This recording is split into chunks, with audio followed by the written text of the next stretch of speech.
Good morning, everybody. What a beautiful day we got coming upon us today. Today we're gonna start these tie stalls for the baby Percherons. We should be able to get them finished. They're pretty simple. So I'm gonna get everybody fed real quick and then we'll head over to the barn and I'll show you what we're gonna do. So this is my layout. I'm gonna have a center wall down the middle and then I'll have food troughs over here. This is just a tentative guideline. This isn't exact, but basically I'll have a post here and I'll have a post here and then I'll have boards screwed to the outside of it. And then my food trough will be here and there, and there'll be a floor in the bottom of it to keep, water from or urine from running into the hay. It'll actually go underneath it. So I'm gonna dig out a post right here and dig that one out right there, and then we'll set the post. Holes are dug. It's a 7-inch diameter circle, and it's 2 feet deep. Same with this one. And they are dead center between that wall and that wall. And I dug them today with this Seymour hand auger, 7-inch in diameter. It was just easier to get the hand auger out to dig these 2 holes rather than trying to get in here with the tractor.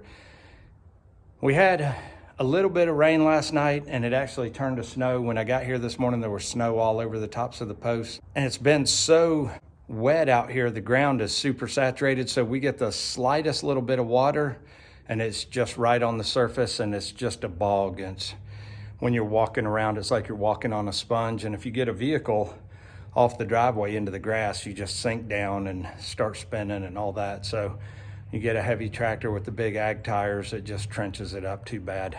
So that's why I just dug these 2 with the hand auger. The 6x are concreted in the ground, standing tall, waiting on these to set now. We'll come back and start screwing our boards on the side. Not sure how high we're going up yet, probably 3 feet or so. This wall is nothing more than just to say, hey, stay on your side. So if they start trying to shift their butt one way or the other, they'll bump into the wall and they'll know, hey, I've exceeded my limits. If that wall isn't there, then they could shift their butt all the way over and push the other horse into the wall over here. And if this horse on the right's not assertive enough, he'll just keep letting this one on the left push him over. So that's all this wall is just to keep them separated and give them their hiney space, because they'll be tied up in the front. They won't be moving their fronts too much. The way that I'm gonna do my walls and my feed troughs is I got some old doors, some old barn doors that were taken off of a barn. They were too heavy for the current owner, and he gave them to me. And so I'm just gonna take them and strip them down and repurpose that wood and make this wall and these feed troughs. Here's the barn doors that I'm repurposing. I've already repurposed one, which is the center wall in there. And this is the next one that is gonna be the food troughs.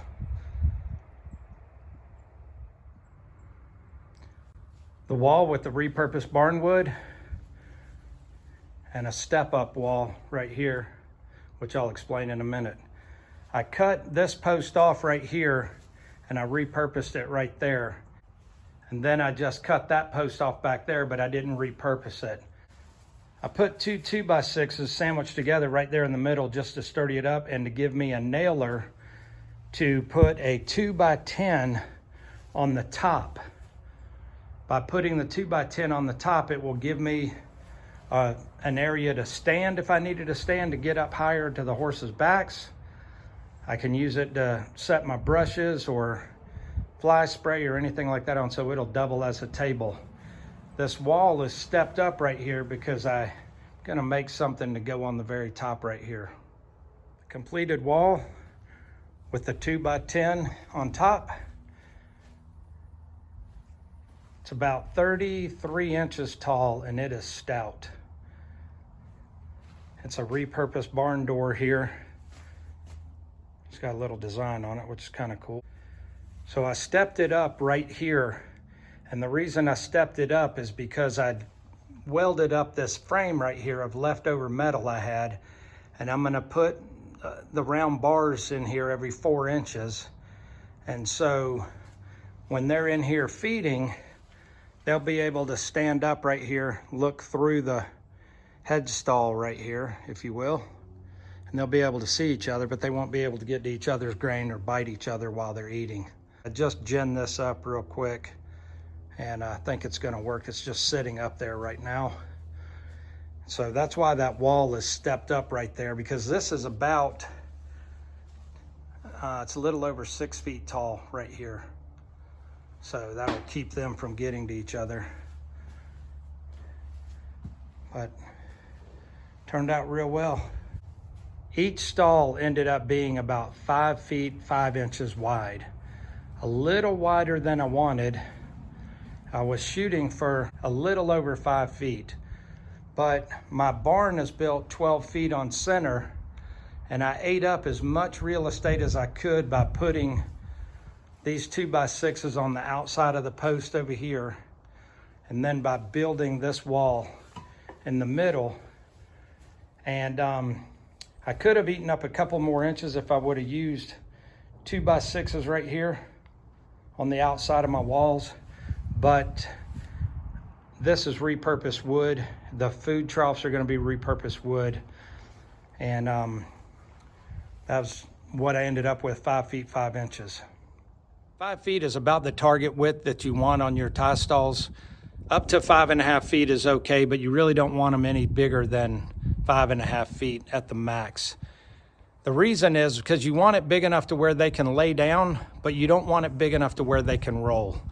And if they can roll, then they can get cast or stuck in their stall while they're rolling, and you may not know it until you come back out here the next morning and they've been laying there all night stuck in the stall. So by it being, 5 to 5.5 feet wide, then that allows them to lay down to rest but not roll over. The base of my feed trough is set. I just stacked up two 2x6s, sandwiched them together. They're 24 inches wide, and then I set one board on there on top, and you can see how high it's going to be. It's probably going to be about, 7 to 9 inches, depending on the terrain. And that way manure and rainwater and everything will just run under it and run right out the back of the barn there. So the hay will stay completely dry. I'm going to come up 4 boards, which is going to be about 22 inches or so. So the bottom will be down here, and then up 4 boards, 22 inches. And what that will do is, so it'll be 5.5 feet wide and then 22 inches tall and 24 inches deep. That square bale is only 14 inches tall. And so an entire square bale will fit in there. And then in this top right corner right here, I'm gonna have a flat box for their grain. And then I'll have a hook over here, and I'll have a bucket of water whenever I want to put water in there. So that's the first board, and we'll just keep on going and get that floor laid in there. Now you can see the base complete.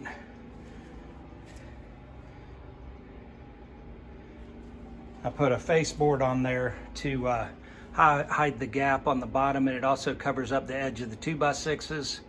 Then I had this rough sawn lumber, and I ran it up 4 boards over here, which is about 22 inches. Like I said, this one over here is only run up 3 boards, because like I said, I'm gonna put a food trough, a grain trough across the top, and it's gonna rest on top of that, and it'll be screwed into that face board. And so that's why it looks a little awkward, but it'll all make sense in just a little bit.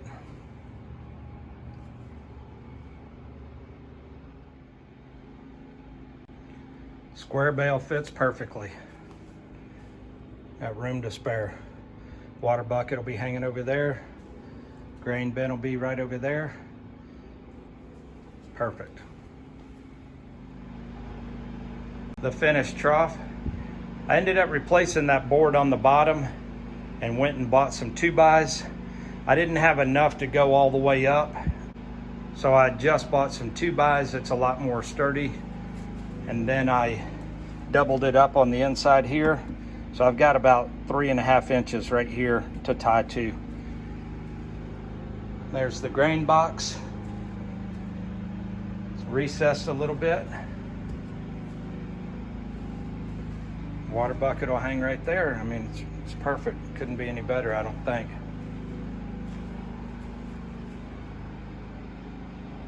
There they are, completed. Real happy with how they turned out. I did screw up one thing though. This grain bin is supposed to be 12 inches wide. This one is correct.